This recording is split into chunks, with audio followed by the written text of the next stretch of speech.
Hi friends, welcome to my channel. ఈరోజు అయితే రోటీలోకి paneer rolling చేసి అదే బ్రేక్ఫాస్ట్ అండి. ఇప్పటికే లేట్ అయిపోయింది చాలా.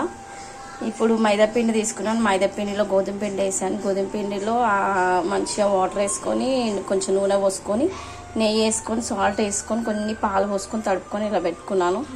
దీన్ని మాత్రం ఇలా బెల్లాయించుకొని పెట్టుకున్నాను. ఇప్పుడు పన్నీరు, ఉప్పు, కారము, ధనియాల పొడి, పసుపు, లైట్గా అల్లిమెల్లిగా పేస్ట్, కొత్తిమీర, పచ్చిమిరపకాయలు, ఆనియన్స్, క్యాప్సికమ్ ఇవన్నీ వేసుకొని మంచిగా లైట్గా, ఎక్కువ వేగకుండా లైట్గా వేగుకొని పెట్టుకున్నాను. ఇదిగోండి చక్కగా కాలుతుంది. దీంట్లో పన్నీర్ వేసేసుకుందాం.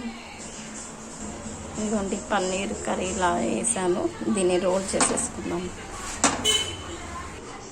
ఇదిగోండి రోల్ చేసుకొని పెట్టుకున్నాను.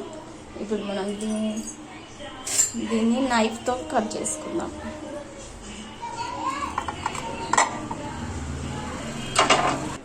ఇప్పుడు చూడండి stuffing, wow, rolls, paneer rolls stuffing చాలా బాగుంది. Please like, share and subscribe. Thank you.